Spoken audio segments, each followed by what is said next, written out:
Hello, everybody. This is go. Ooh, excuse me. Almost went with the old intro there. I do apologize, folks. But let me correct myself here. Welcome back, ladies and gentlemen, to Tea and Toast with Ghost. I am your titular host, Ghost. Alrighty, everybody. Oh, let's see.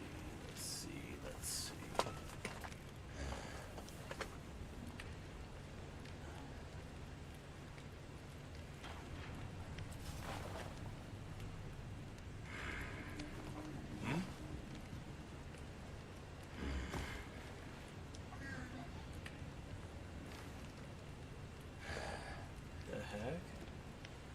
That's a weird sound for the game to be making.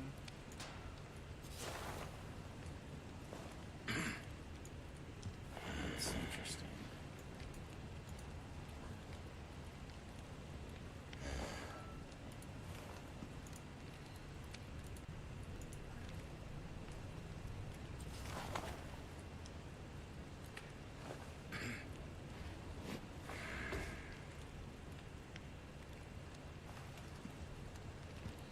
Or is that the sound that the merchant's making?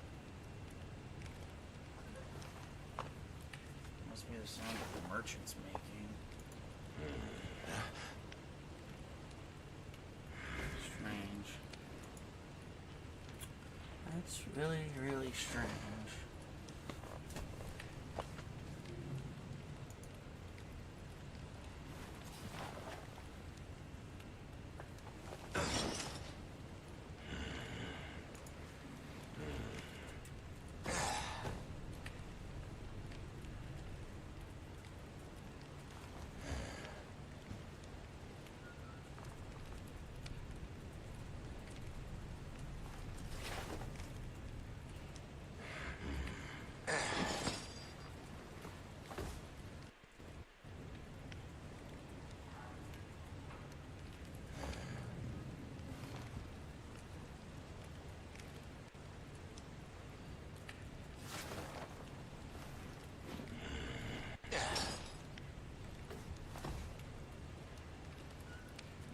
Yep, it's...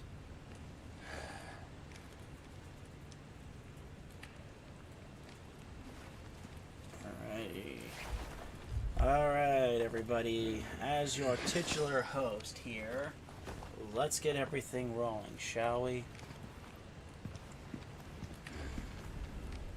Okay, let's see. Items-wise...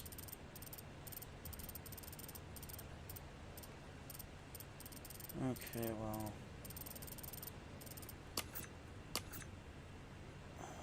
Alright, let's go.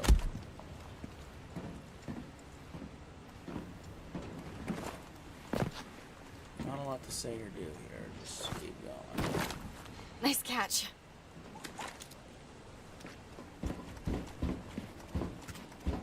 Okay, let's get these resources available real quick.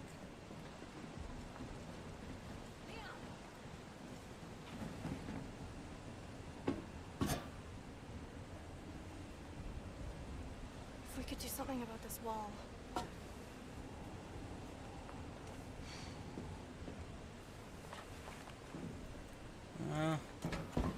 Yeah, we can do something about it. Just hold on.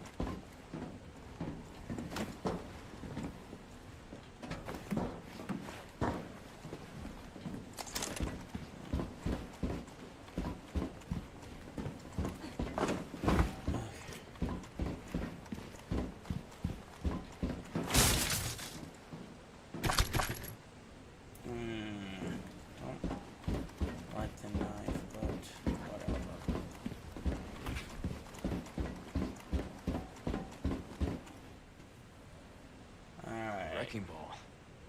A wrecking ball. I got this. Really? You're serious?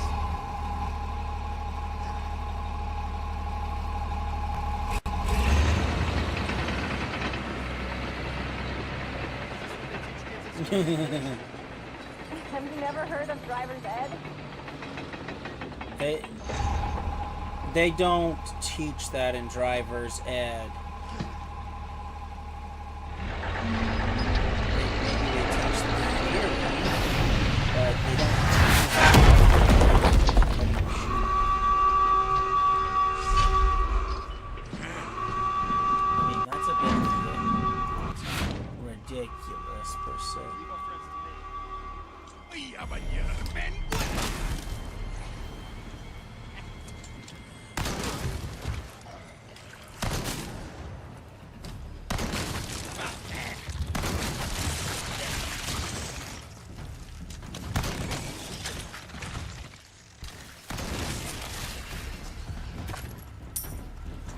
More than that.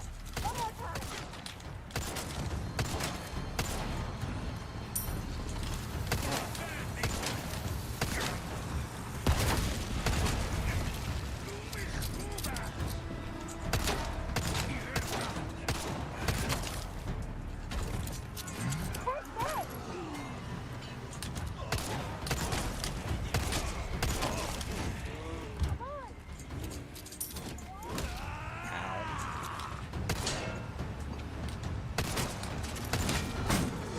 Ooh. Oh. Heaven.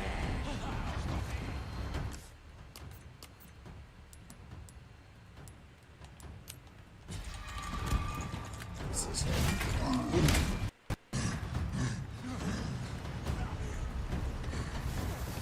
And anyone can guess the what that's from. I'll give you $5. Ahí están.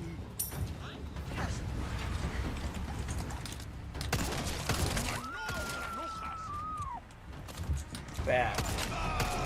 Pero qué coño.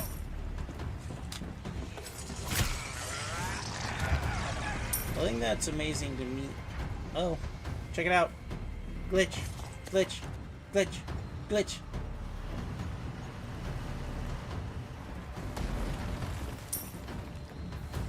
The hole's getting bigger.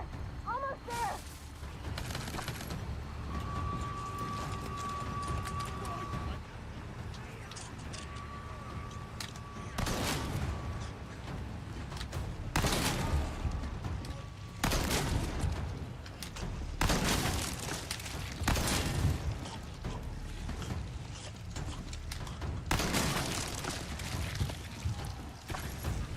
Uh-oh.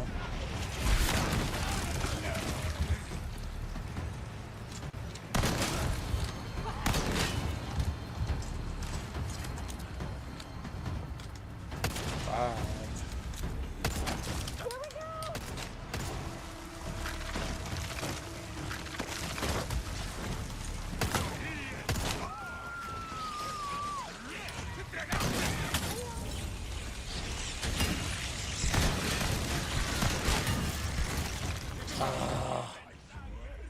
Darn it.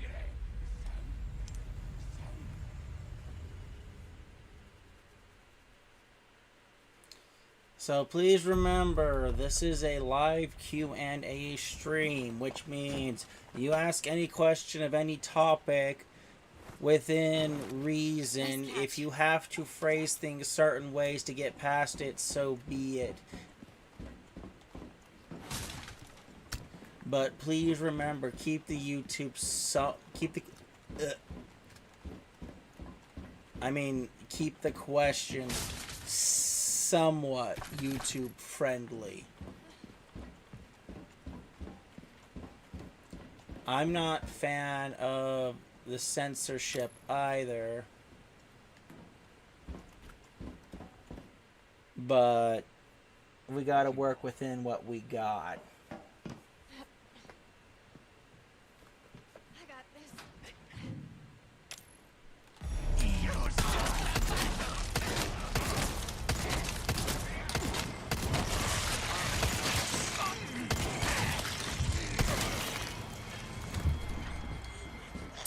So, as much of a fan as I am not of censorship, Take this!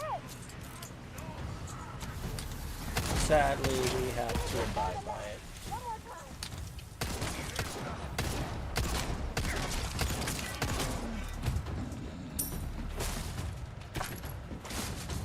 time. And for those who say for those who may ask why I'm not a fan of censorship, Here we go! the primary reason why I'm not a fan of censorship is that most people aren't interested in using censorship as a means of protection. They're more inclined to use it as a means of control.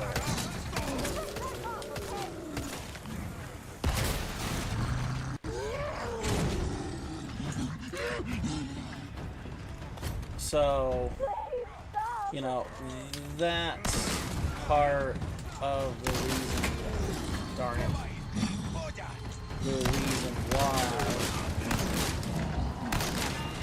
Because too many people assume censorship is to protect others who can't protect themselves. You know, I do agree, you know, I can agree on the basis that certain kinds of criminals should not be given any sort of credence or fare or fame, because there are some people who believe that if you go and do some bad stuff, you know, your name will be forever remembered and all that kind of stuff. So there are some people who do that for that sole reason. You know, that 10 minutes of fame that becomes what? Not legendary is not the right word here. Infamy, forever infamy in a way, if you will here. And frankly, I don't approve of that. Because you do these terrible things and you expect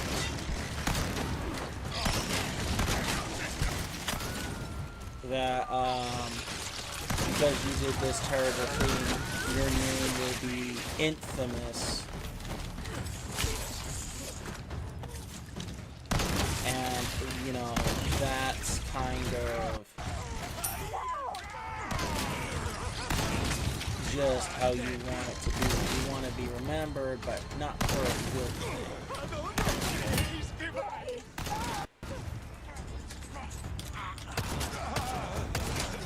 And frankly, I do agree that people who do things like that should not have their names thrown out like that.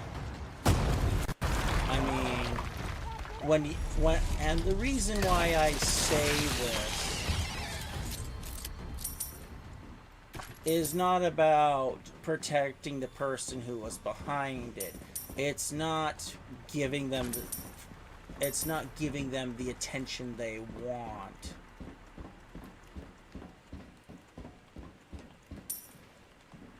If you will here. So I can sit here and say with some assurity that some people's names should be forgotten.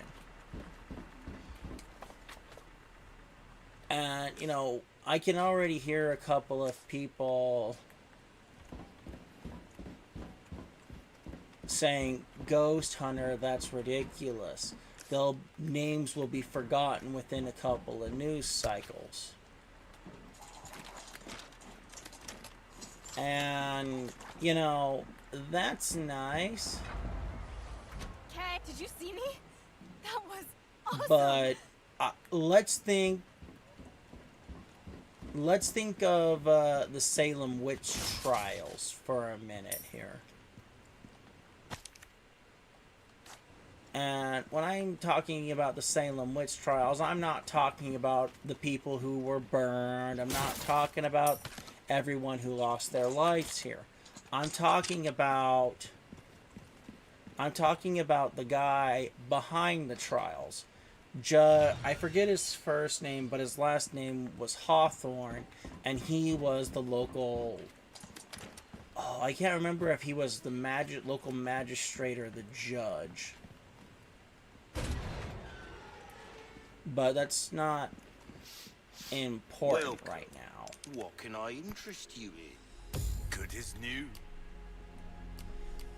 But his name has been forever etched Your valuables won't do you much good in the grave. into the history books as a very evil person because of what he did.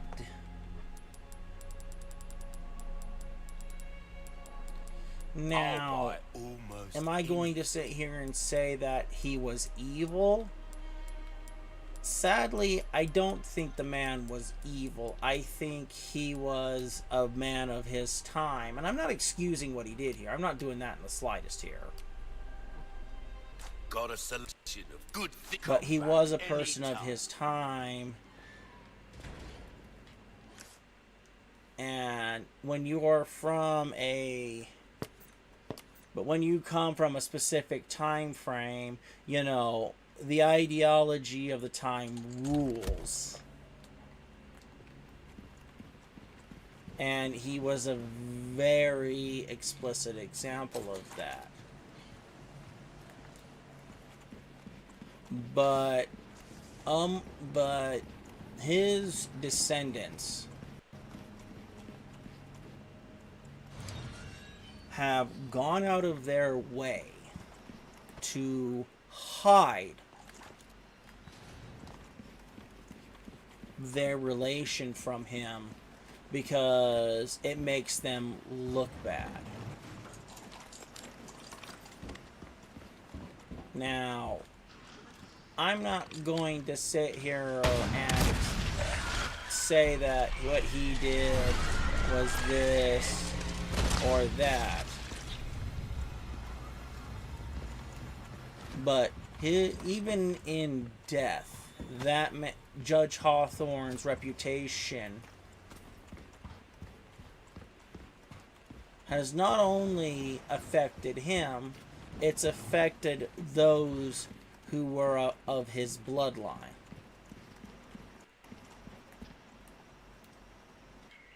And people hide that.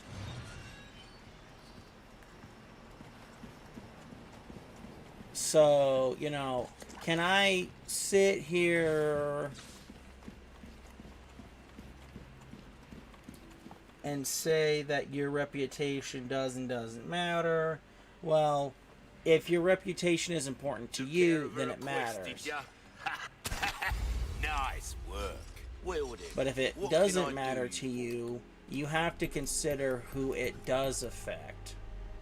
I mean, the most modern time thing of this is the Lonely Fans models, where you have their family members who actively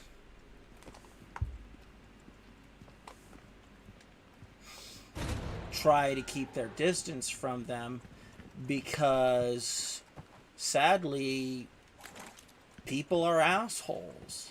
I mean, we could sit here and make that Rick Moranis joke. You know, who is that man? That's Private First Mate Gunner asshole. And who are you? I'm Major Asshole. And then he turns around and he says, Who else in here is an asshole? Then you hear the turn around, and it's like, and almost all these hands go up and go, yo. And he's like, I knew it. And he's like, I knew it. I'm surrounded by assholes. And, you know, as cliche as the joke is,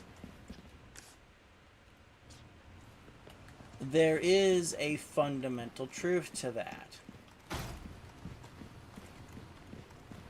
There are some people out there who are just exponentially nasty.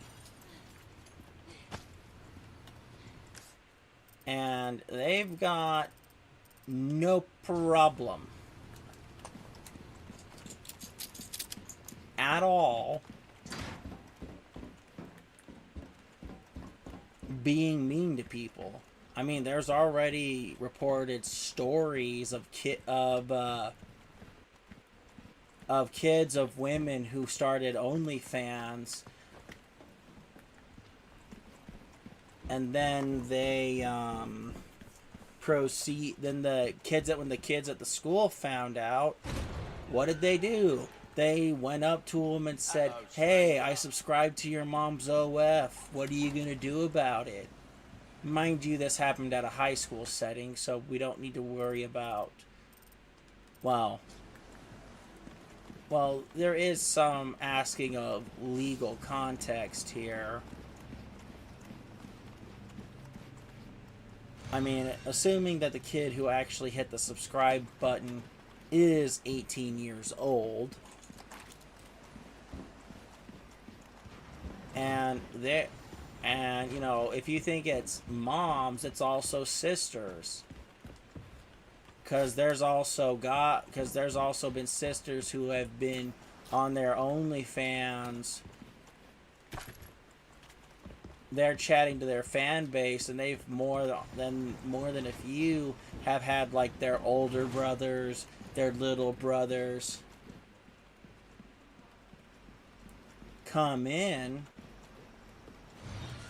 and just demand that they stop. Why do they demand that they stop? Because what they're doing, people are giving them weird looks.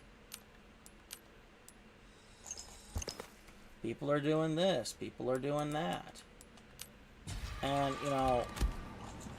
you know, as much as I'd like to say, you know, F that noise and, you know, beat the tar out of them,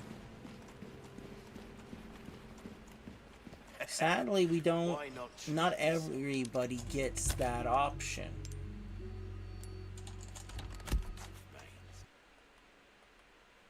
So, with that in mind here, you know,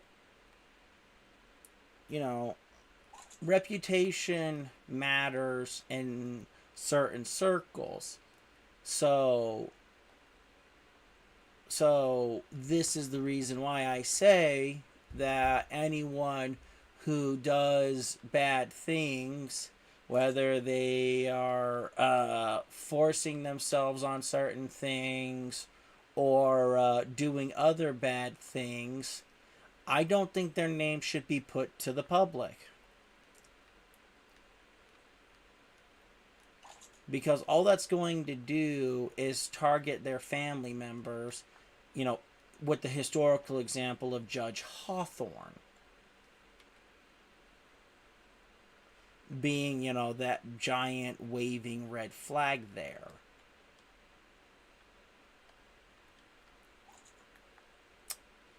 So, you know, with that in mind here, you know, do I think that people whose families will be adversely affected by this, and these people want their 10 minutes of infamy, you know, I can agree that their names should not be put out there, you know, not just to stop them from the infamy and all that jazz, but it's also to protect their family who's had nothing to do with them with the terrible things that they did. I mean, that's about all the censorship I would actually agree to. Because, you know, that's is somewhat reasonable. Protect those related to them who had nothing to do with their crimes, but also deny them that media spotlight that some of them want on their lives. That's all I'm saying here for that. Beyond that, I don't think there should be any censorship. And why do I say there shouldn't be any censorship? Because if you go let's go through things here for a minute. Let's compare two presidents of the United States as an example here. Oh, I need to fix the capture card. Let me fix it before this this plays out.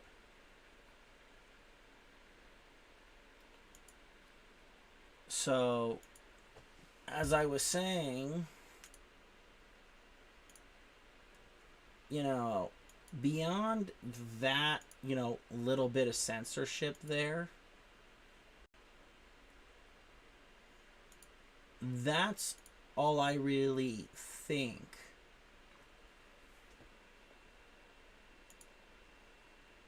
that we should do, to be perfectly honest here.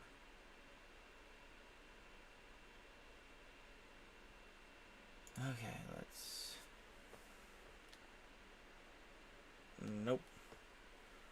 Okay, we gotta unplug the capture card and do that whole song and dance. Wonderful.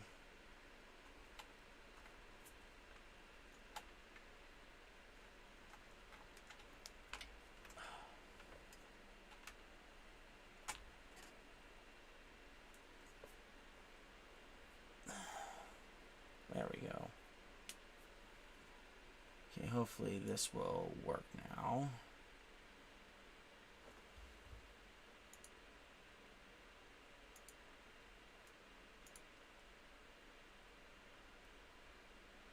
So, you know, as I was saying, you know, beyond that, I don't think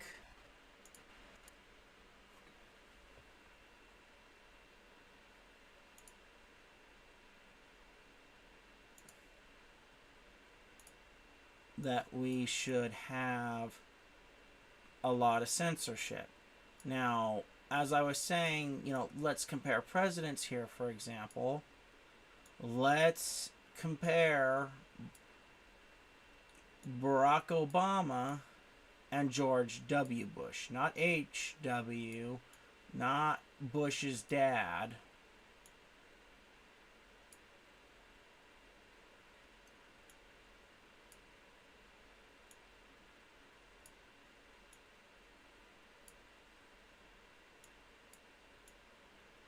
Let us compare between President Barack Hussein Obama and George W. Bush. How do you find such profound lesson? Oh. Now, what am I saying? Let's compare that here. Oh, that's gross.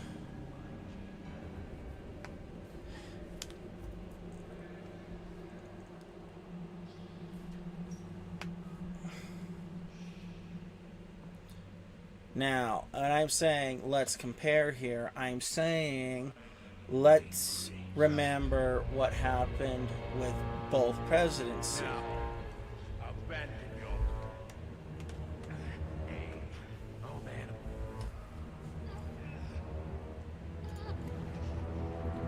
because in Obama's presidency, Barack Obama got up and at some point he stated that his presidency was nearly scandal free. Child, not resist.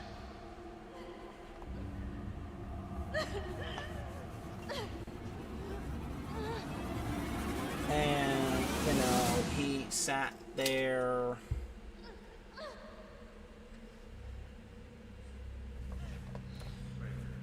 and, we can sit here and go over FISA-gate, the IRS targeting conservative charity organizations. Submit your body and release yourself from fear.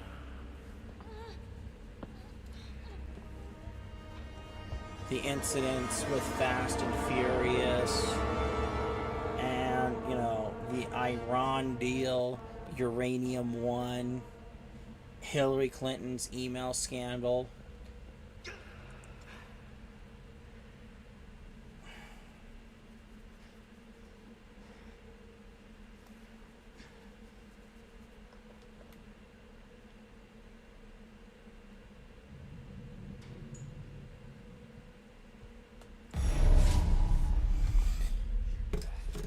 And, we can sit here and list that Barack Obama did have scandals. And I'm not saying this to hate on him at all. I'm not doing that in the slightest here. I'm just saying he got up on a stage somewhere and said he didn't have that many scandals or he was scandal free.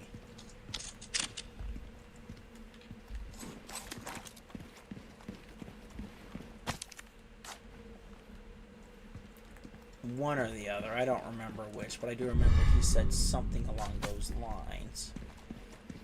But, the point here is that the reason why he felt bold enough, well, I don't know if he felt bold enough, felt is the right word.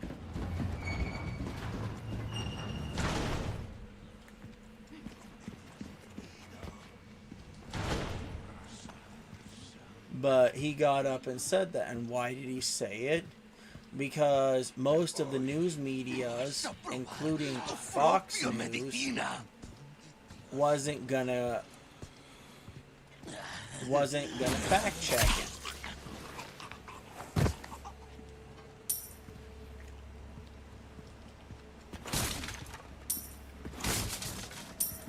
So he ran around talking about all of the things, all of the great things,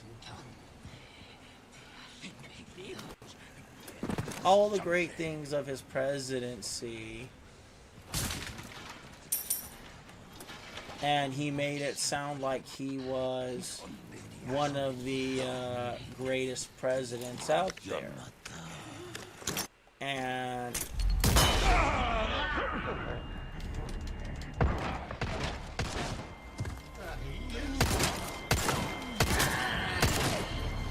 sadly, that's not the case. Personally, from my perspective, Obama had more success than Donald Trump implementing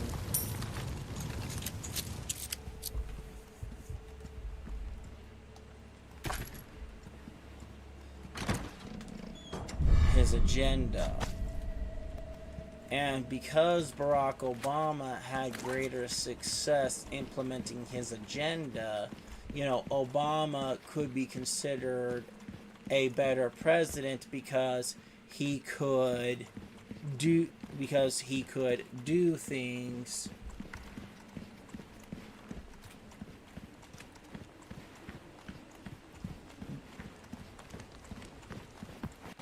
and get things passed through Congress instead of going through executive orders.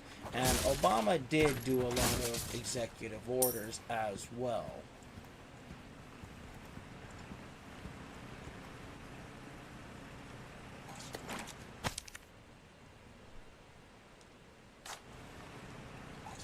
So, I'm not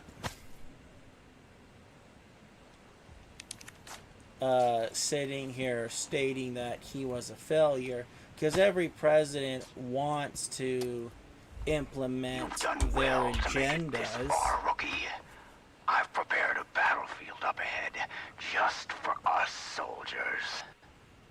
Watered by the blood of generations, So hundreds with that of years, in mind it's the here, perfect place to put an end to what happened 2 years ago.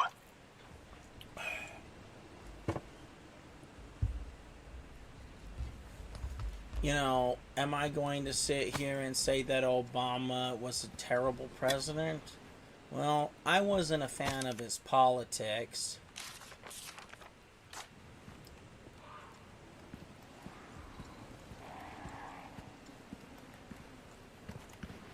So, that being the case here, you know,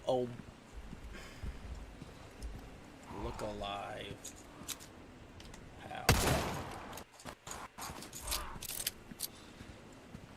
You know, Obama, in my opinion, was not a great president, but he had the political handling to... Gun rhymes with fun for a reason. Stranger. to Welcome. move things through Ooh, Congress. What you buying? And sadly, Easy. Donald Trump doesn't have that, in my opinion, because I'll buy almost of the split anything. in the Republican Party.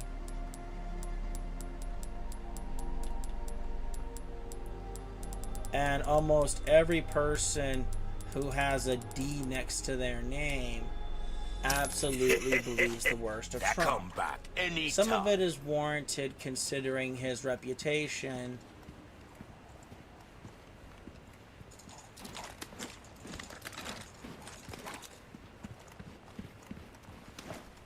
But more than often than not, it's the political line in the sand. And only the political line in the sand.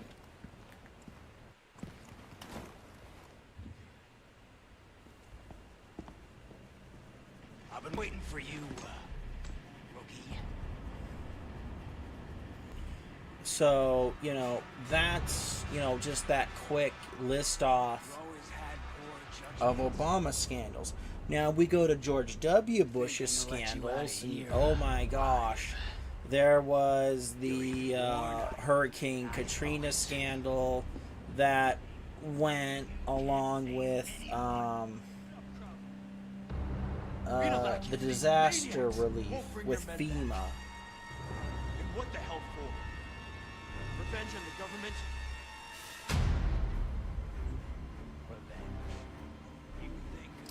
And, you know, that was actually pretty bad, all things considered.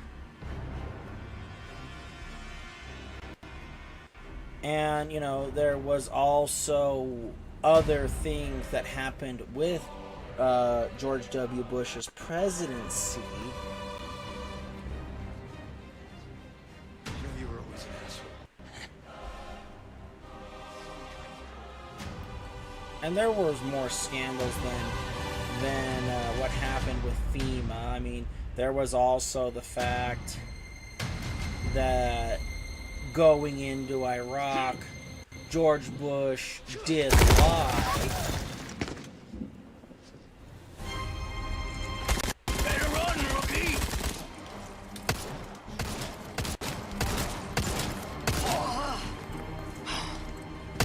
You know, What's wrong? Show no mercy! he did lie about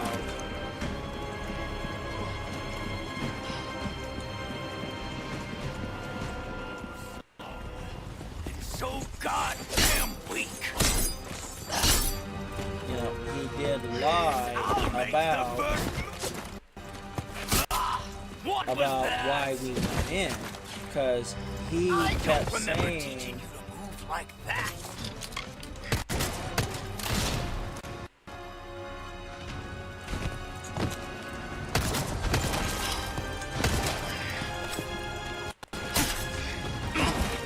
because he said Saddam Hussein had weapons of mass destruction and that if we didn't go, he was going to use them against the United States.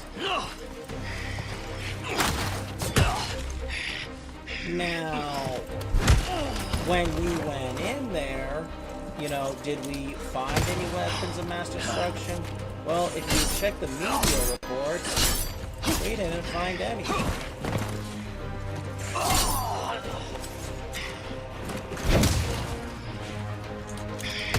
We didn't find any. Now, is that true? You better hustle! Who knows what's become of the girl?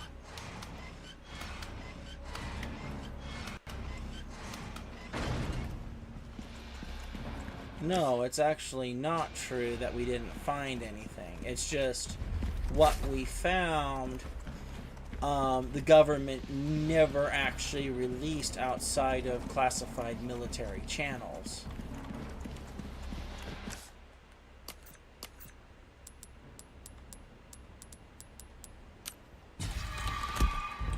And there was, and you know, from my opinion, from my opinion, you know, there was a small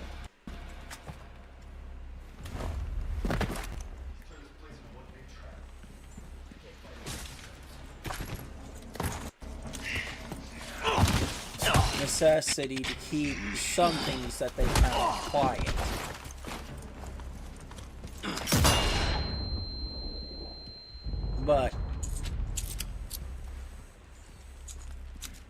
But what they actually kept quiet was actually ridiculous. Because everyone tends to forget that during Shield and Storm, Ready to die, rookie.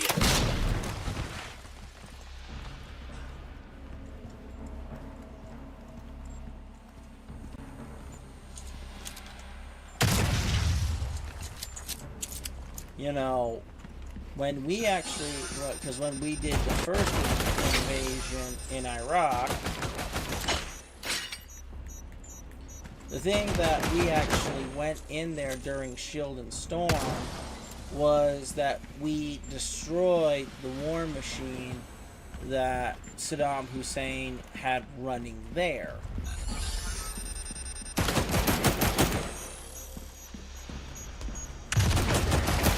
goes my armor. Which, I'm no stranger to covert tactics, remember?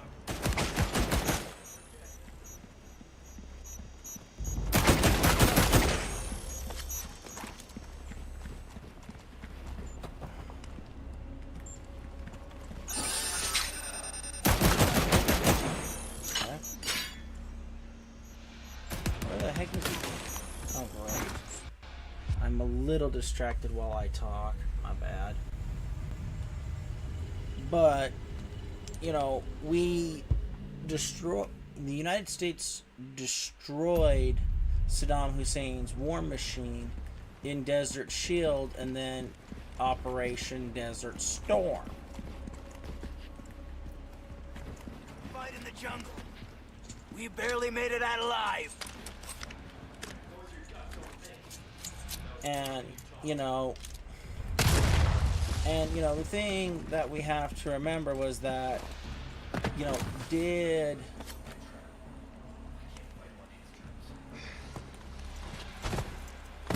Sloppy! we go into Iraq because of the threat of the oil fields in Qatar. Yes. And also the oil in Iraq. You know, that was the economic reasons we went in.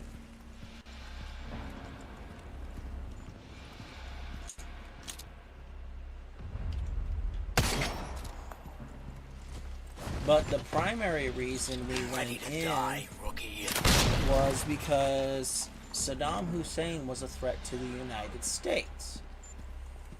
He, like Osama bin Laden, believed in the jihad against the United States.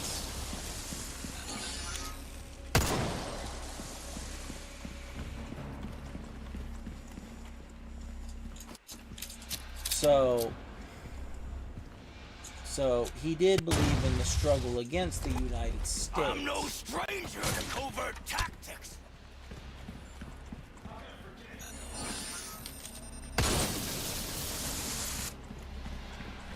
I love a good And did want to struggle against the alive, United huh? States.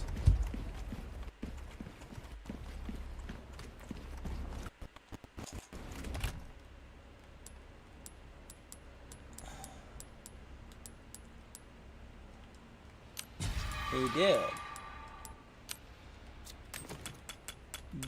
But he wanted to do it his way.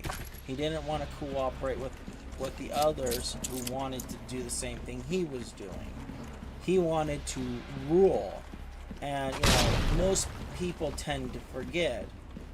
And, you know, well, not forget. I believe where we're looking more here is people don't know that, you know, in the Middle East, long moving like that. The Reaper comes for cowards and the careless alike. Which are you? the different tribes and sections of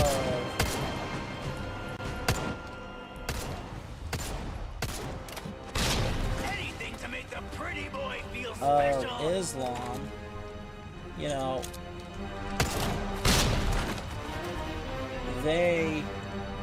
these tribes and these sects of Islam, you know, they exist together, but they're more often than not fighting against each other.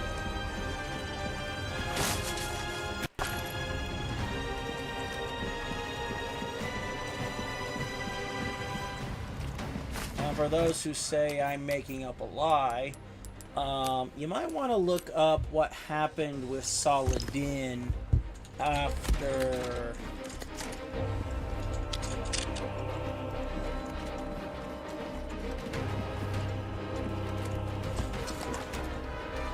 before and after the Crusaders came to reclaim the Holy Land. You pass with As flying it colors. was. Here's your medal.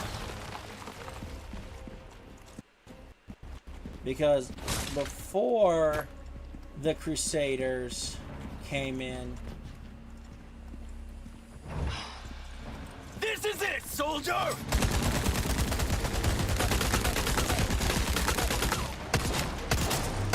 you know, Saladin wasn't even a warlord. He was, You're losing your cool. he eventually Making became a warlord mistakes. himself.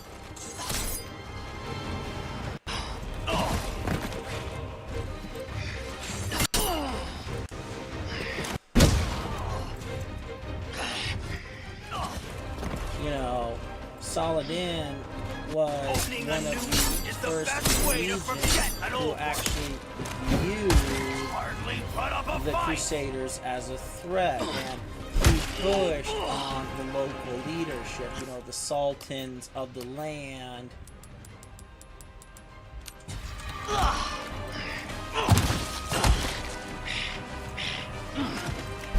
Village chiefs and everything around you, the caravan leaders, you know, he pushed on them to unite and fight against the Crusaders.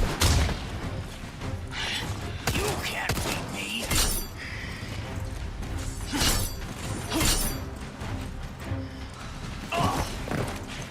And ultimately, they disagreed and said, let the Christians do this, that, or the other thing.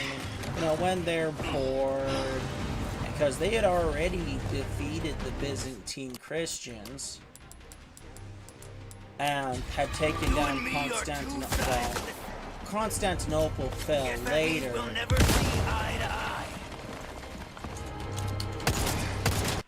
You've made it all this, but you haven't learned a thing.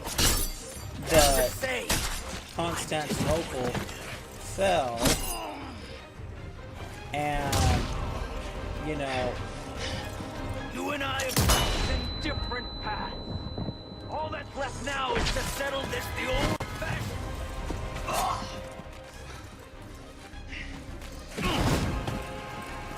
Not bad.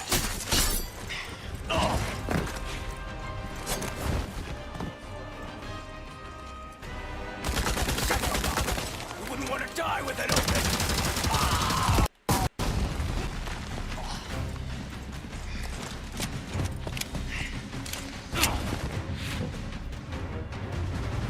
Uh-oh.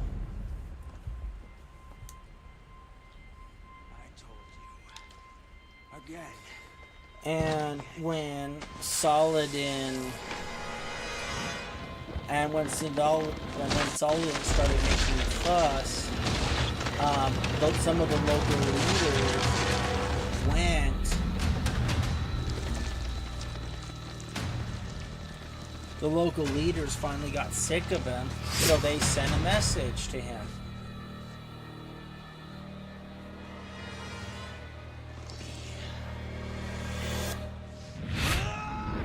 And what was that message? Well, they had somebody slip into his tent and leave a plate of pastries next to his head.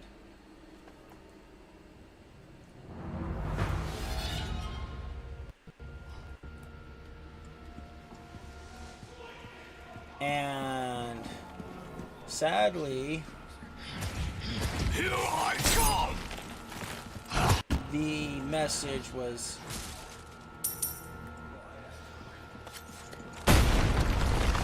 Read that smart mouth of yours. very clear. The next time you go running around making problems for us, it's not going to be a plate of pastries waiting for you when you wake up. You're not going to wake up.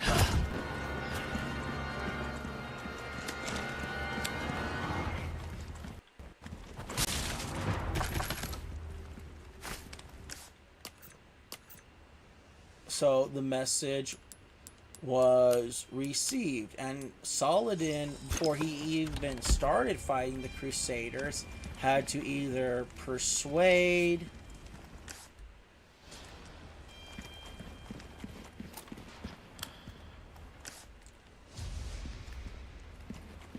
or fight with those who opposed him. And even after the Crusades were over,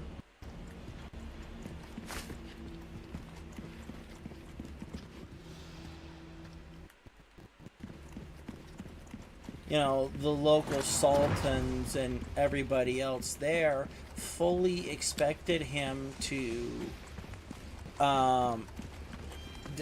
disassemble his army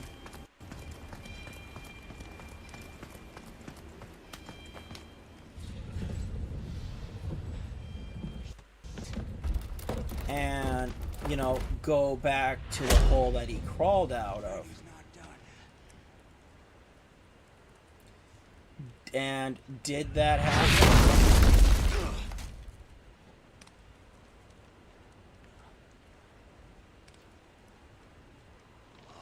Such confidence. No, it didn't. Instead, Saladin ended up... Are you ready, rookie? And Saladin ended up fighting...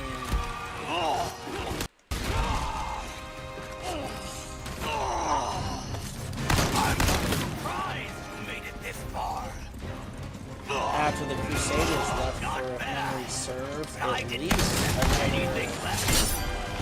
After all, I know your potential better than anyone. It's a damn shame. if memory serves, they ended up fighting for at least How long do you another plan 20 to years. fight that primitive body of yours?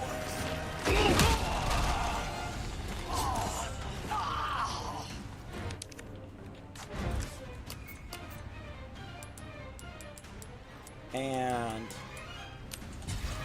You need to stop living in the past.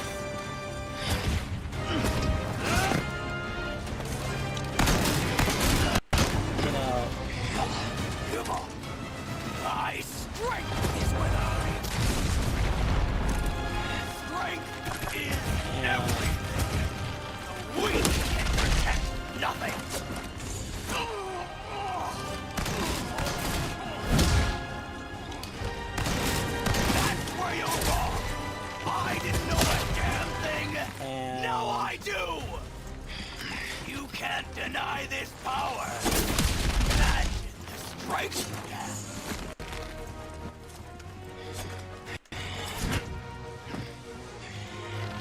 Always trying to get the Come here. I'll beat that out of him. darn it, my health was too low. You would have done well to accept this power for yourself.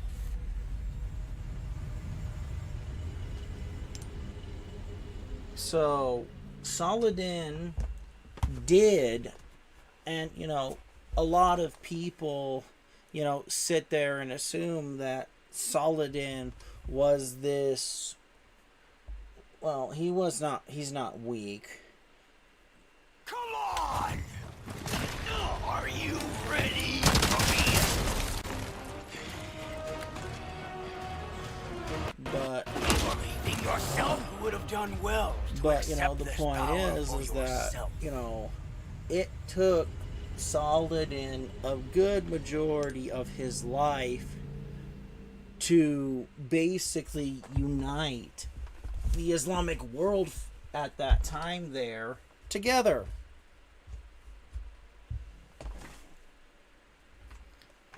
Against the Christians.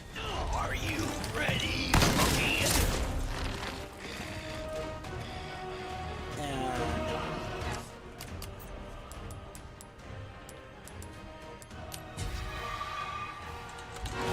you know, I'm not surprised you made it this far. Ugh, not bad. I didn't expect anything less. After all, I know your potential better than anyone. so, you know, all things considered, You can't see the truth. How long do you plan to fight in that primitive No. body? it took, you know, You need to stop living in the past. Strength is everything. Weak can protect nothing.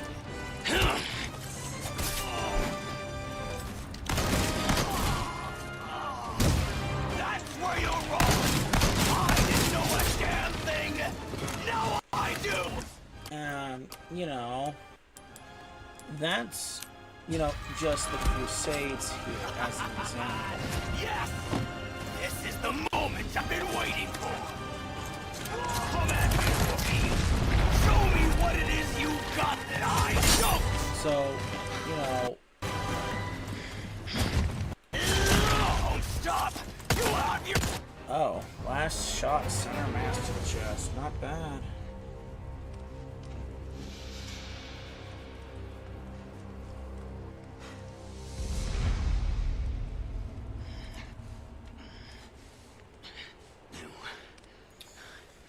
So, you know, in terms, Saddam Hussein was committed to the world under Islamic rule.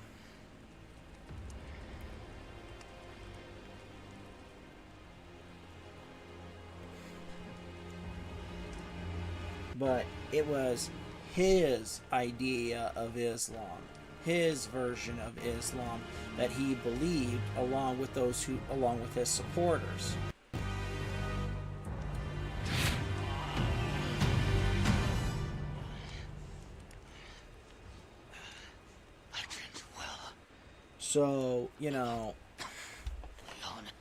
So, you know, we did go into Iraq under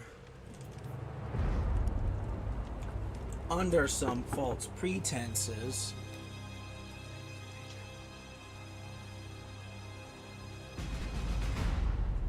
Well, false pretenses to the public. Let's make sure I say that right. Because going in Iraq, you know, there was the oil part of it, but the other part was that U.S. intelligence suspected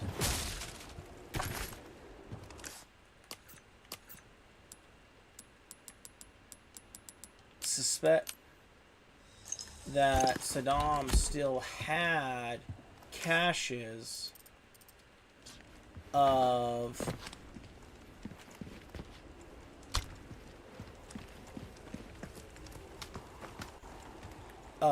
the weapons he used in the Iran-Iraq War. And you know, what did he have during the Iran-Iraq War? Those weapons, it was chemical weapons. You know, for those of you who remember World War One, what was used in World War One? I'm not gonna sit here and just flat out state that, because YouTube censors probably aren't gonna like it. But if you remember your World War One history class enough,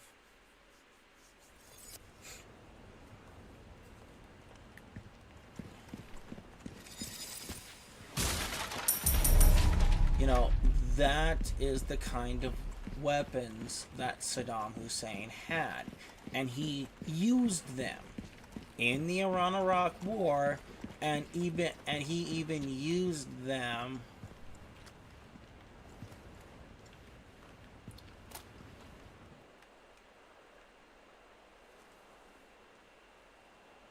on his own people.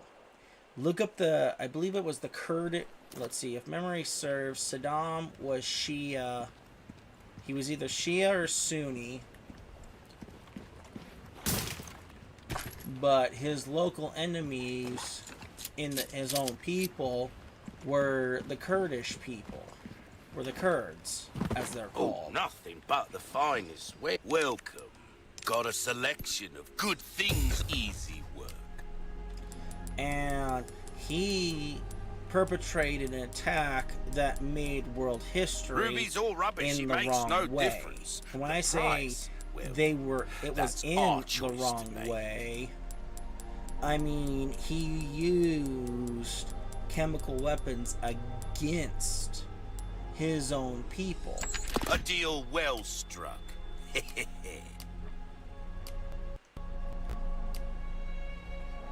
Will that be? Come back anytime. And you know, people, and you know, you hear the gasp across the room, oh, that's terrible. And you know, I'm glad the United States went in there and deposed him for what he did. And then, you know, you can... Welcome. Better to be over. Don't get yourself...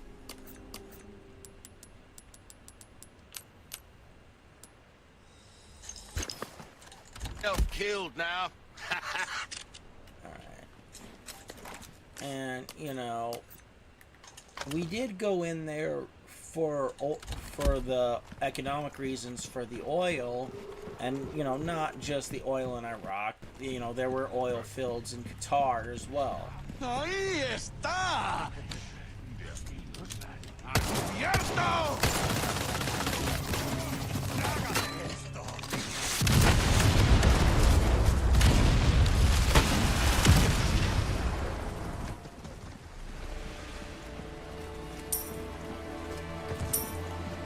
So don't think I'm missing that little detail. I'm not. Sorry, bad traffic. One combat chopper compliments the Hunnigan. Call me back. Show that.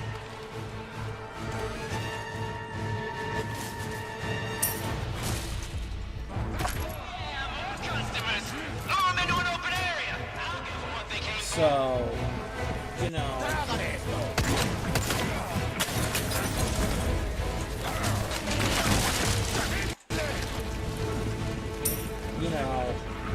now the lie that was told was that weapons at WMD ready to go to use against Americans. That was the law.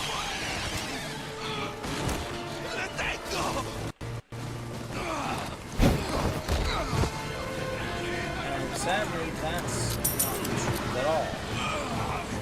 The sad truth was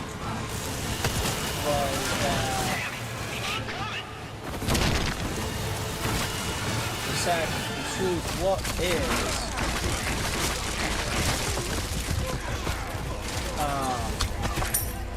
is that Saddam didn't have ready access to what President W. Bush claimed.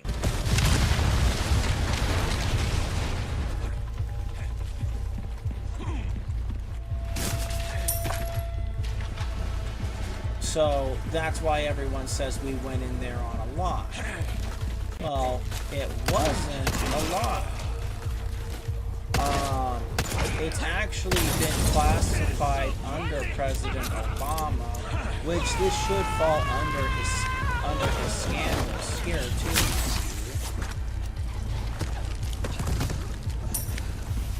But U.S. military personnel did, when they actually went into the deserts in Iraq, they actually did find buried chemical munition caches.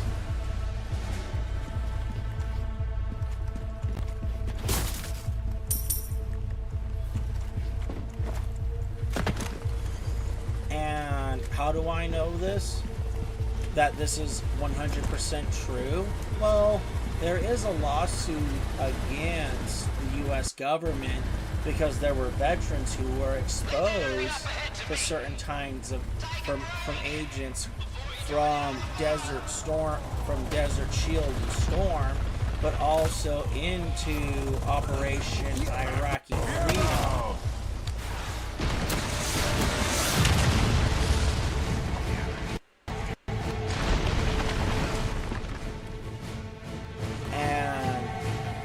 There are veterans who had exposure to that stuff, and you need, proper treatment of that stuff, for that stuff. If you don't get the proper treatment, it leads to very bad and negative side effects.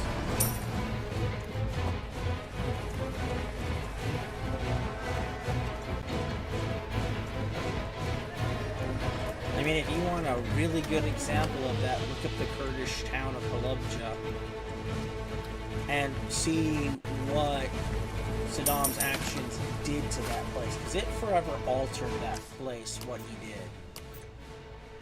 I'm not going to tell you what happened to the people there, because it's just one of those situations where, as the listening observer, you're better off. That's gonna be a problem. Hey, tough guy, do something about that turret. I need to take this anyway.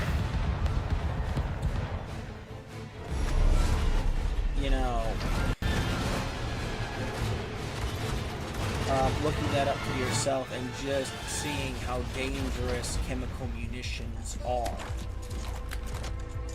So I'm going to very much encourage people to look that up and see the negative effects that it's permanent negative effects.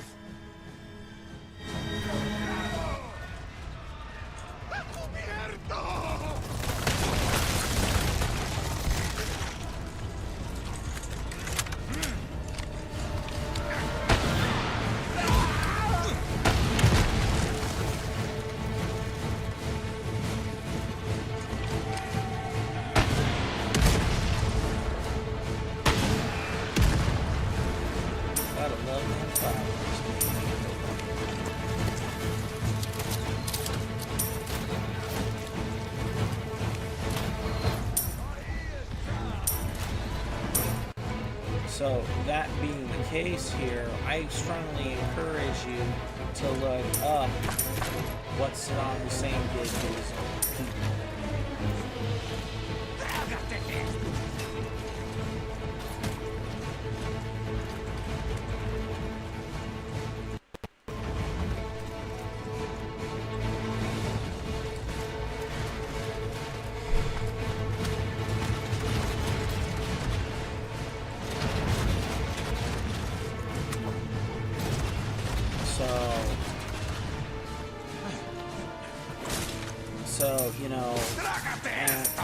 as for saying, well, how do I know that they had those, how do I know those buried chemical munition catches were real? The answer to that is relatively simple. I heard it straight from the mouth of somebody who was there. When I was in boot camp, there was a Marine corporal who got up and was teaching infantry tactics to us. Every Marine is a rifleman for a reason, folks.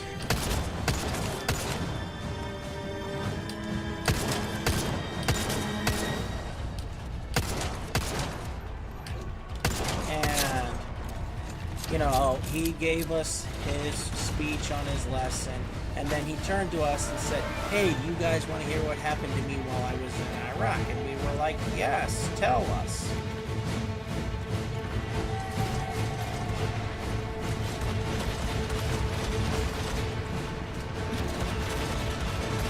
And he proceeded to tell us how he went on he took a Humvee out to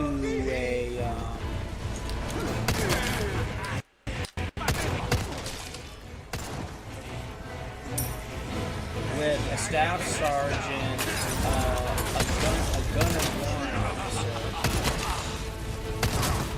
and they drove out to this field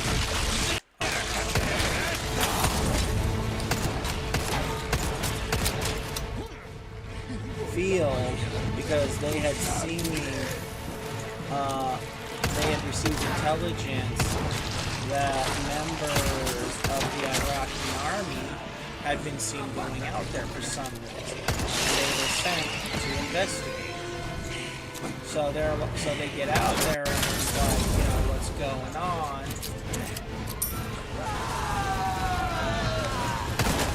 So they go out there, they start investigating, they're investigating, they're not really seeing a lot there.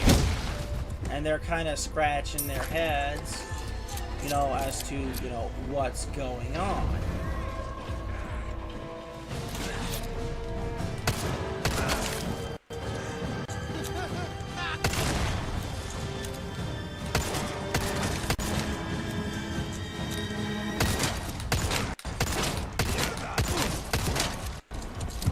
So they're sitting there scratching their heads like, what's going on here? Why are we here? Then, while the staff sergeant and the gunner are talking, and when I say gunner, I mean he's a very specialized warrant officer.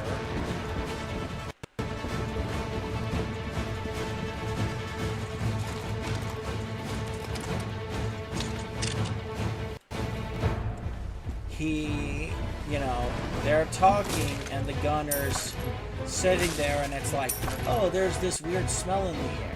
What is it? Why does it smell like onions here when there are no onions?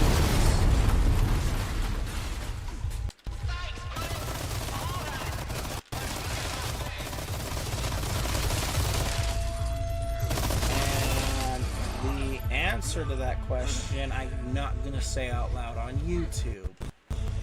But look up something called go onto Google and type in G series and you'll get your answer.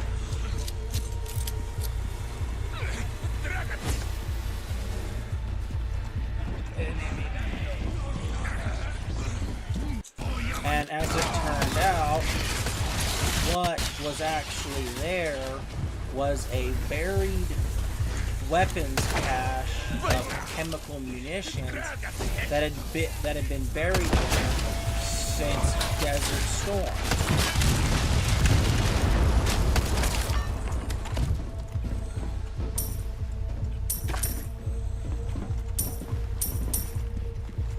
Well, Shield and Storm, let's get that right. And you have these people get exposed to this type of weapon. I'm out of ammo. You'll have to handle this one on your own. Don't worry, you got this. Bitch won't even break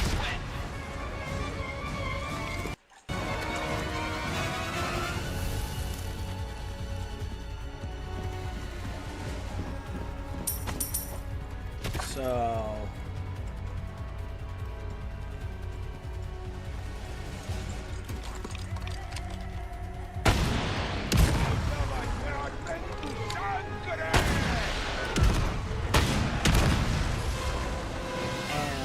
you know, am I telling this to scare people? No. I'm saying this that, is that, as much as there are those who would want you to believe that George W. Bush was this big, fat, phony liar, the thing that George Bush lied about, he didn't lie about the fact that they didn't have weapons.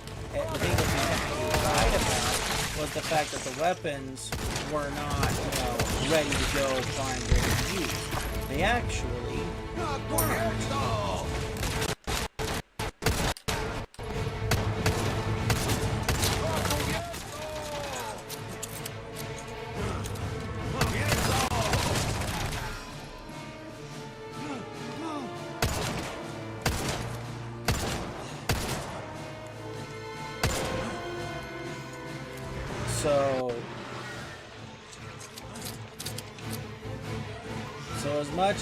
So as much as people hate on George W. Bush, his lie was a lie, but it wasn't an outright lie.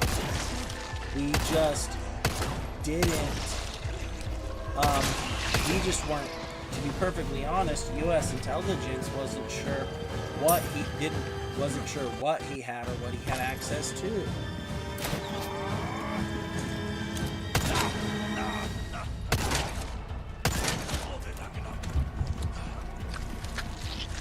And frankly, it's not George W. Bush's fault that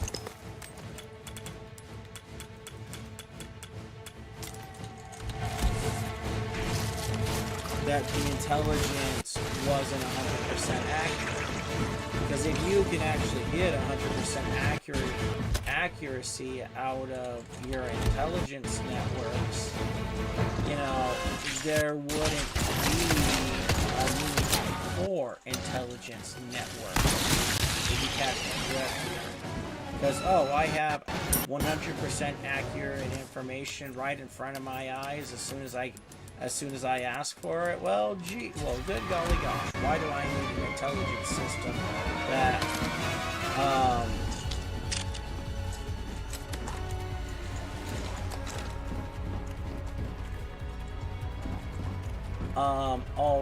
that needs all these people when all I need is this guy, that guy, or the other guy? And I'm not trying to sit here and preserve bushes.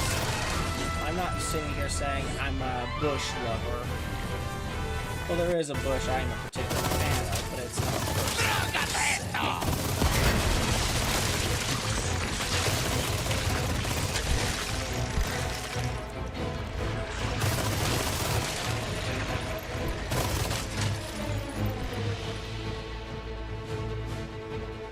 But, the point is,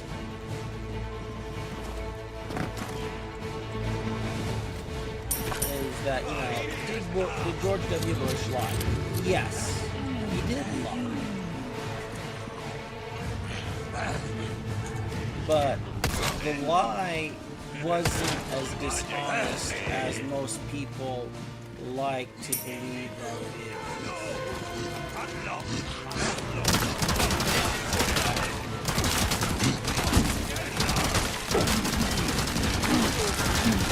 To say the least.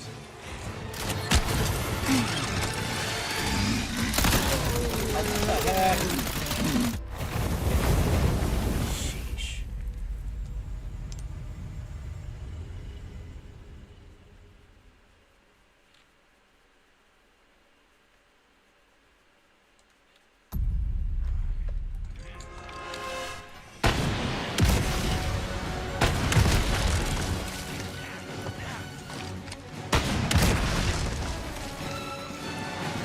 So, you know, it's, you know,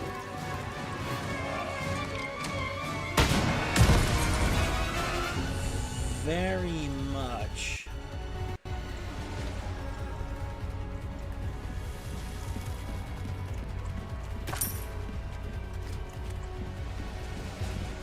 that, you know, did George W. Bush lie? Yes, but the lie was unnecessary.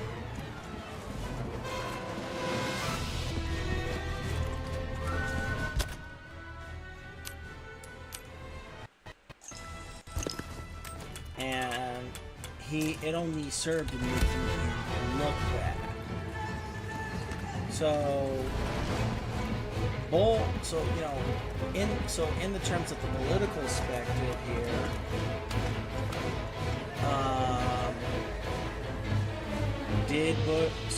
so in the perspective, both Obama and Bush lied, and I imagine there are those who would very much like to kick me right now and say, shut up, shut up, shut up, shut up, stop talking, because you're making the political system look bad.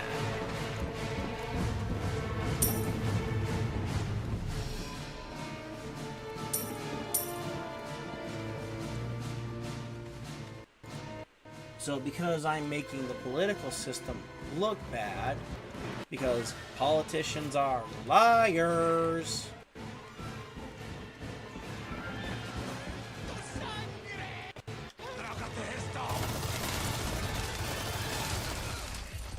no, there are going to be those who say I'm full of it, and I'm not. I will say that I'm not, you know, I don't have my political biases, but to be upfront and honest, I loathe the two-party system.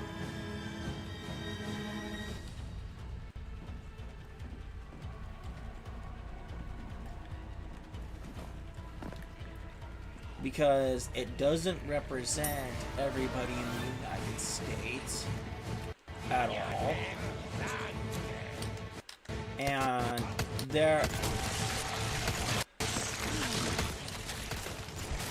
there are those who take complete advantage of the fact that most people look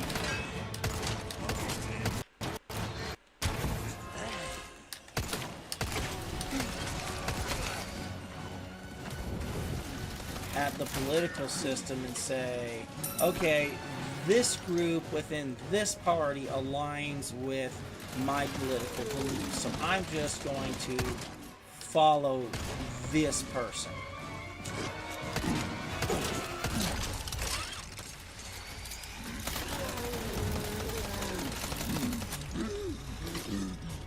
And, you know, sadly, that's where we get a lot of people in the political gray zone, or sitting on, or fence sitting in certain situations, because they don't agree with the left or the right, say, nor do they agree with the Democrats or Republicans.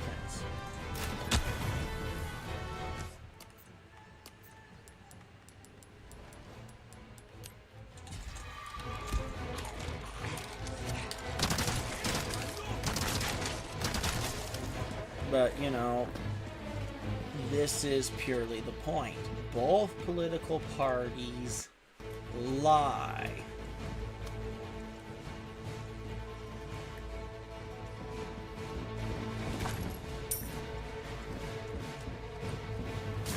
And it doesn't really matter who's president, whether it's Bush, Obama, Trump. There will always be some ex parte, there will always be some faction within whatever lying about something.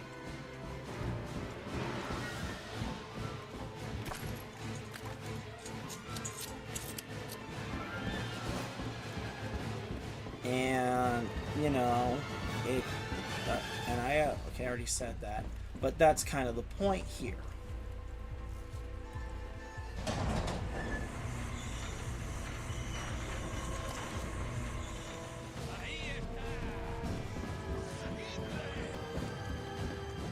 So, you know, I'm not gonna keep pushing this situation here because my point is already made.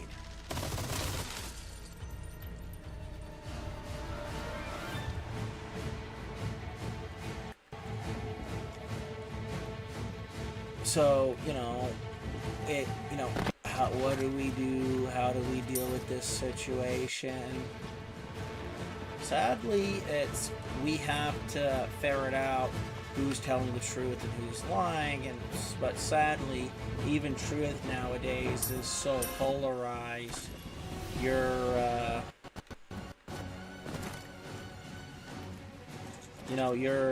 just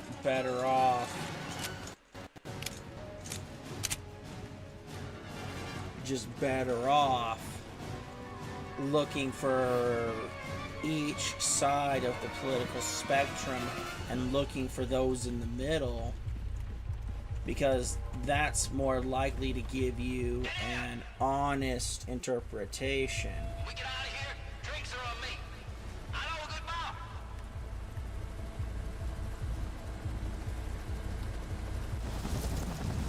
bar. Of political news.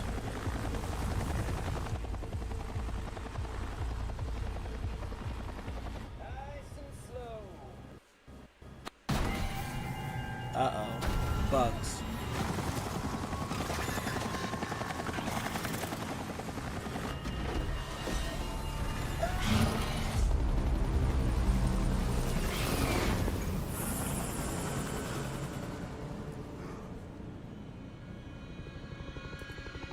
Oh no. There goes my reinforcement attack chopper. Sadler.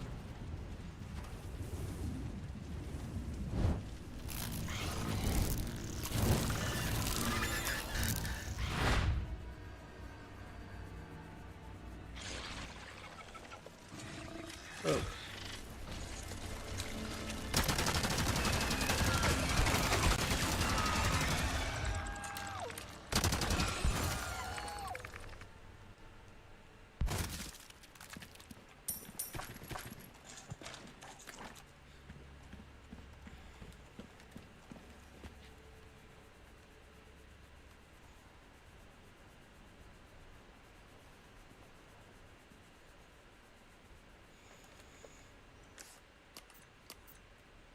So, you know, people will more than likely hate me for saying that, but I don't deal with what some party says they want.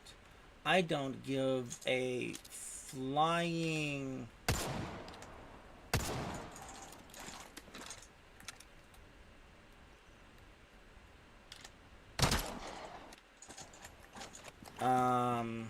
flying what?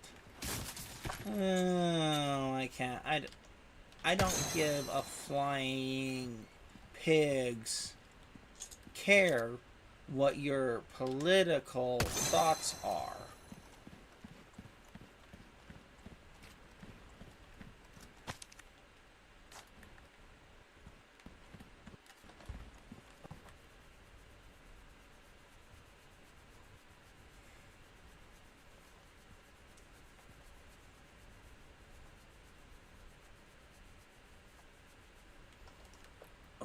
My neck. Ow. Because in the end, political ideation only serves the political ideation that is favored.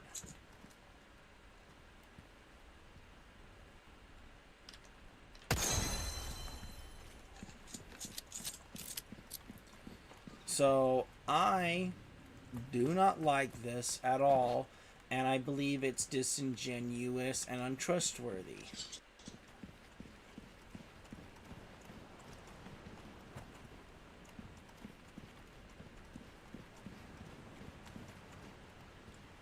Bats.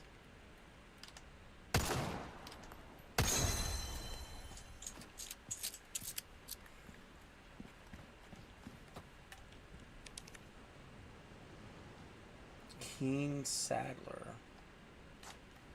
Interesting.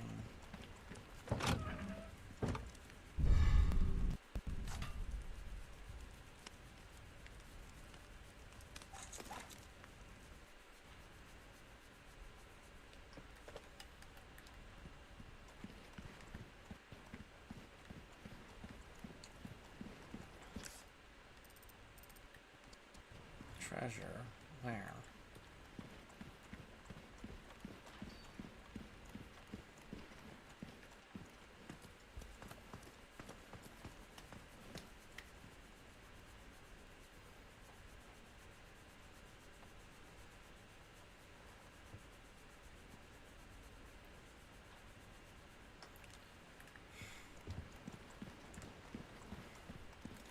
So, you know, make of me what you will here, folks.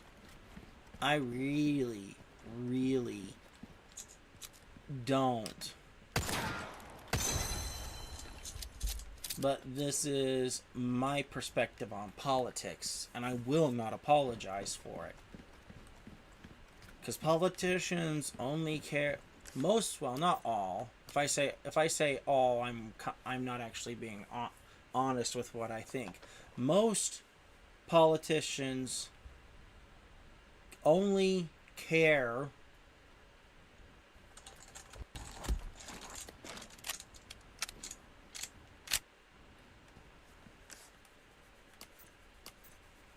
about their money, their power, and their privilege. And most people in Congress have forgotten that they serve the people of their districts, instead of enriching themselves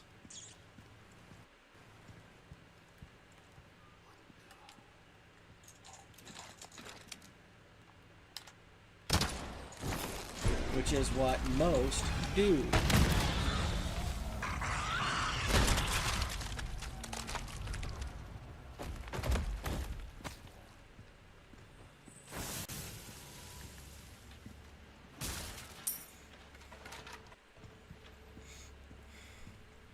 And I have no qualm saying that at all. Because most politicians serve themselves first, not the people that they are to serve.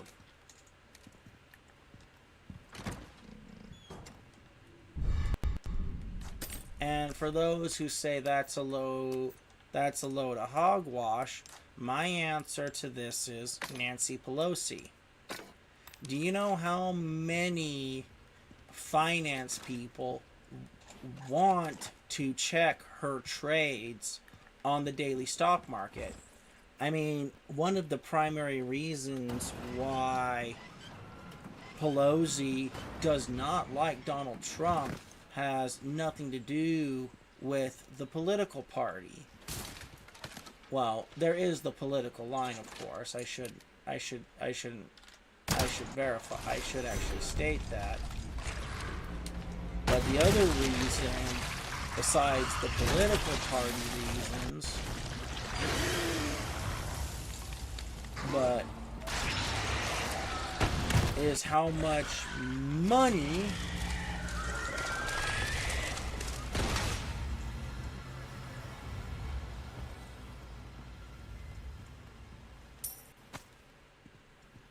Donald Trump's actions cost her and her husband. Because if memory serves, she lost somewhere. Because if memory serves, during Donald Trump's first term and him cracking down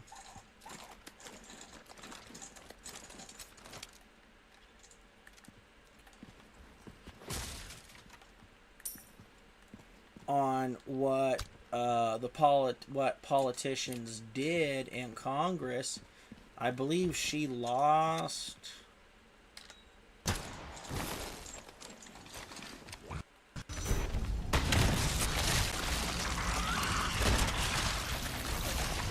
somewhere in the neighborhood of $2 million, if memory serves.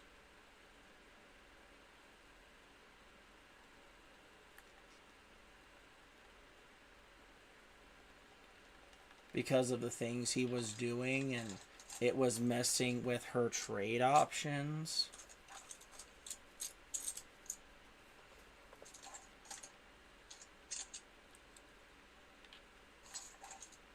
And her and her husband lost a good chunk of money. And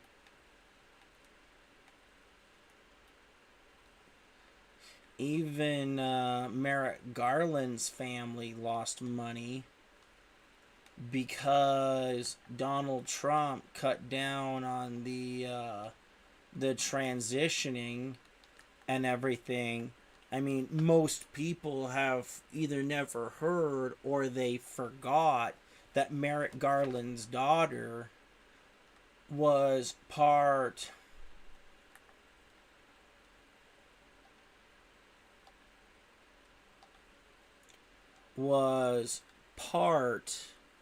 of companies that were benefiting from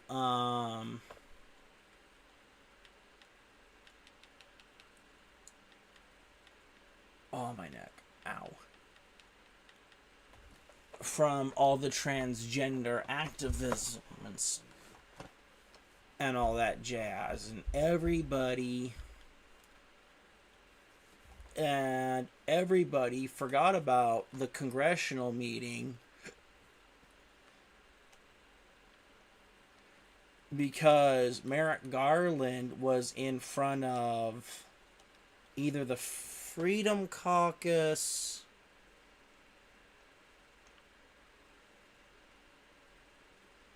what was it? I forget which caucus it was, but he was either in front of the Freedom Caucus or the Judicial Caucus. I don't remember which one it was specifically.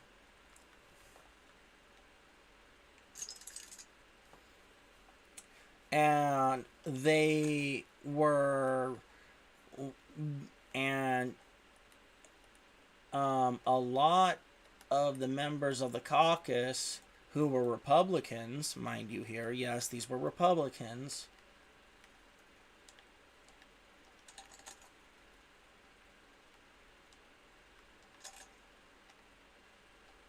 and they were grilling Merrick Garland about the fact that his family was benefiting from shutting down the parents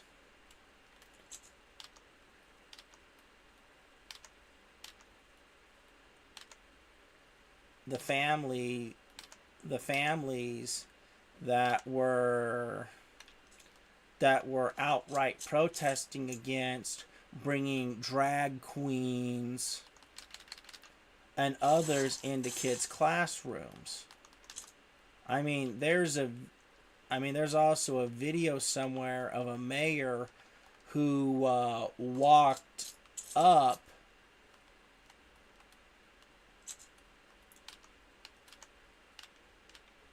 somewhere in the eastern United States walked into a school board meeting, introduced himself as the mayor of either the city or the town, I forget,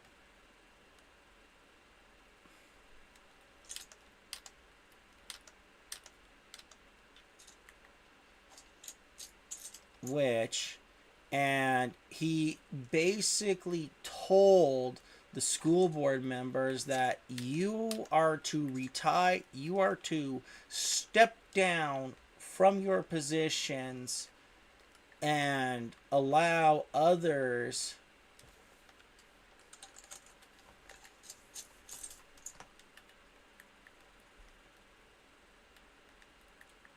to fill those positions. And if they didn't, he already had a judge who agreed with his political stance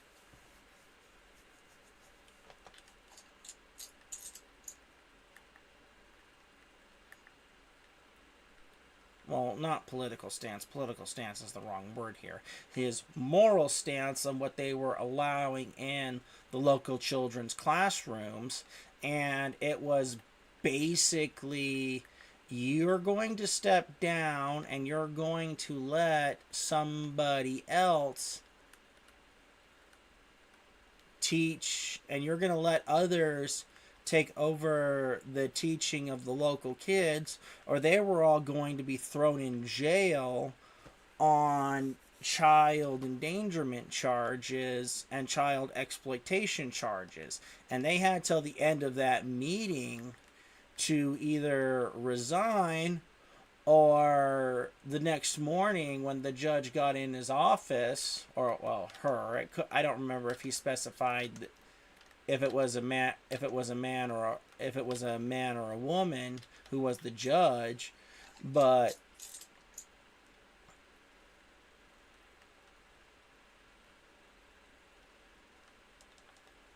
and it was either resign and let somebody else deal with work on this,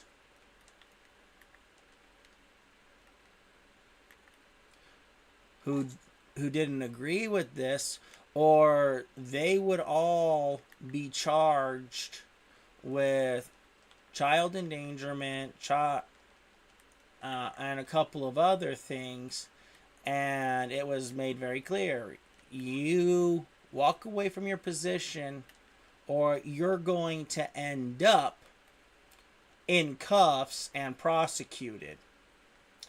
And after the judge went and said all this, did all the people in the room start gasping and going, oh, this man's a tyrant? No, people started applauding, because it's like, oh my gosh, somebody's finally doing something about all of these crazy people, all of these crazy liberals who are doing things that we do not agree with.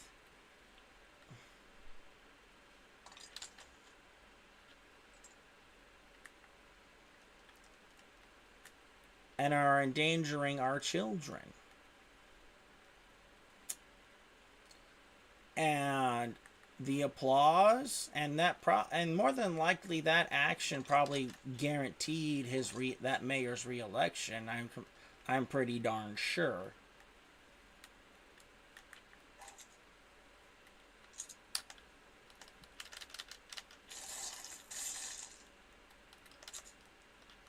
But someone who is a parent myself, do I have a problem with drag queens? Nope. If they want to run around doing their thing, go ahead and run around and do your thing. But let my children decide what they want to do with their lives.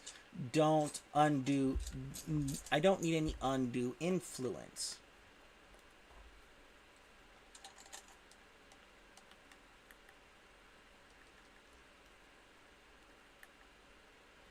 And, the thing that's actually sad is I can remember in the 90s how you had all of those evangelical pastors in the South who were screaming to heaven and high water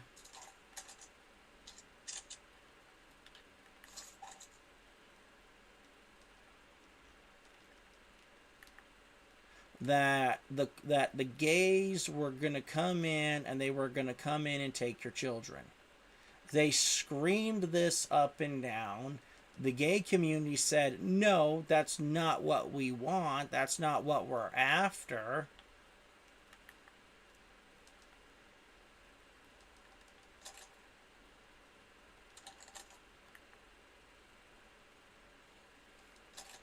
And we'd appreciate it if you stopped lying about us.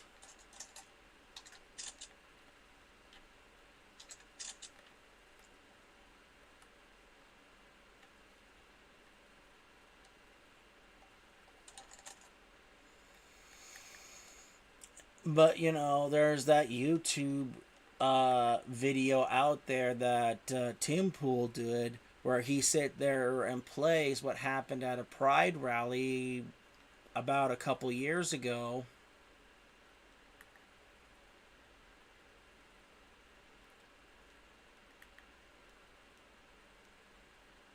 where they're saying, we're here, we're queer, and we're coming for your children. And, you know,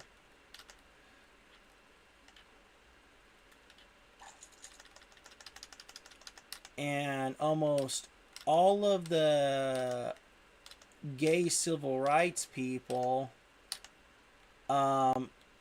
basically went and about had a conniption because everything that they had spent years since the 80s fighting for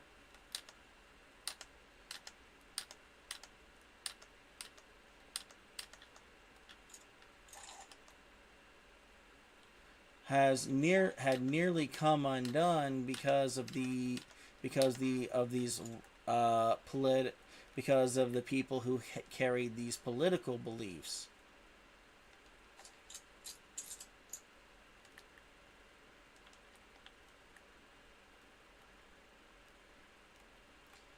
So now the question that becomes,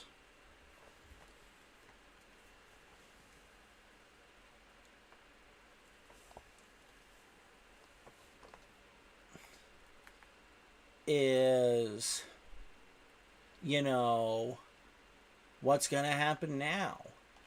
It has all of the support that the gay community garnered. Is it all gone? No, it's not all gone. But a lot of people who are parents, grandparents, have now started giving the gay community a really big crooked eyebrow at and said, so you're here for my children, are you?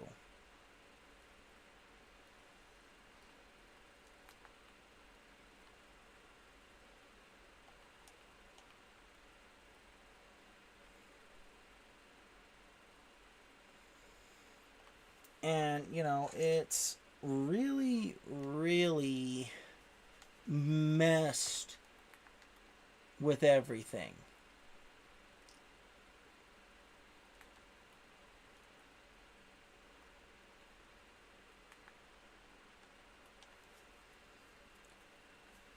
Oh, wow. We're actually getting pretty close to the end here. No, I shouldn't finish the game. I'd like to finish the game tonight just to save the time. But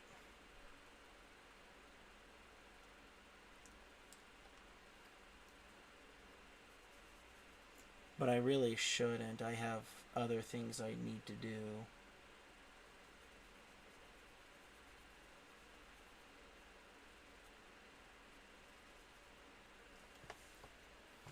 But, you know, this is the very much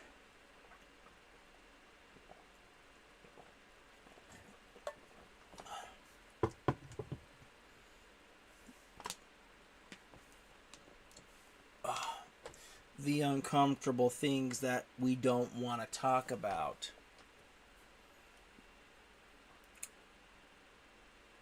I hate to say that, but, you know, this is where things are coming down to and boiling to.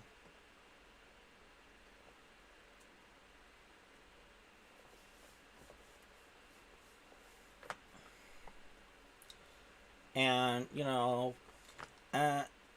know, my father is a bisexual man who leans much more towards men now because he's just sick of nasty women that he's had to deal with in his life.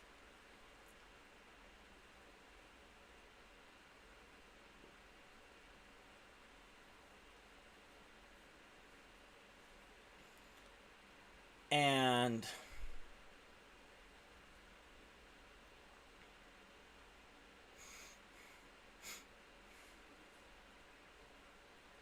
you know, when my father was younger, he was quite the stud.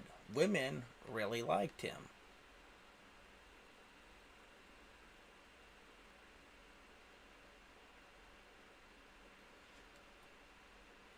And nowadays, you couldn't pay him to be with a woman. You could not pay him.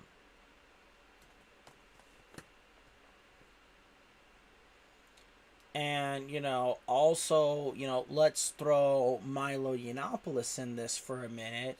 Because Milo is an immigrant from the UK. And my capture card went out again, damn it.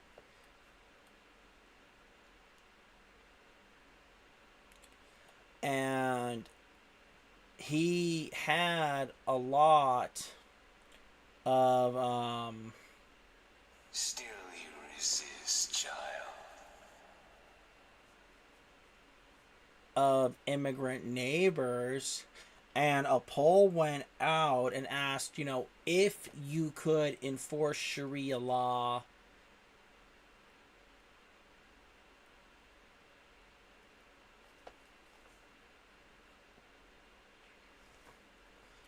would you enforce it? And Milo came out and said, he was terrified of Muslims because as soon as they got enough power,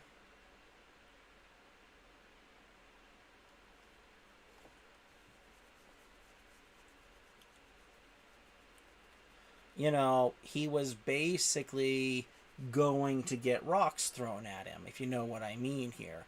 Because in a lot of Islamic countries, they don't do nice things to you.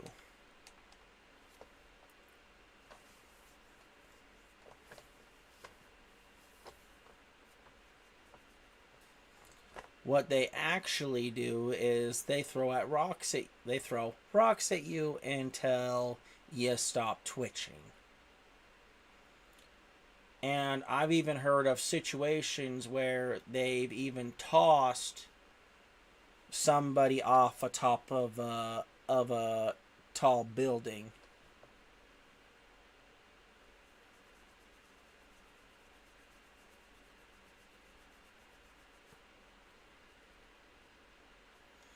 And, this was viewed as okay in the culture that was there.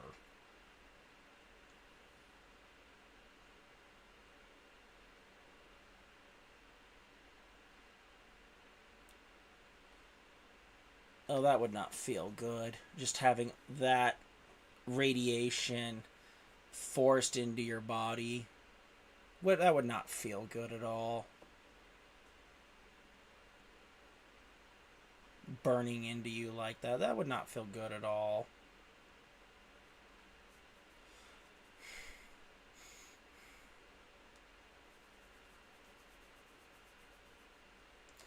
But, Milo came out and said, I'm terrified.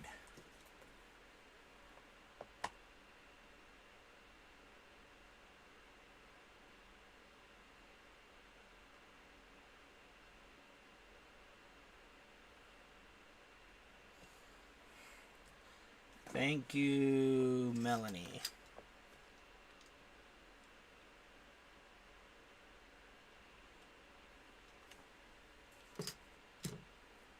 And thank you, Ghost Rider 481. Alright, this is a good spot to cut it off because technically after this is the end game. So I'm going to save things here.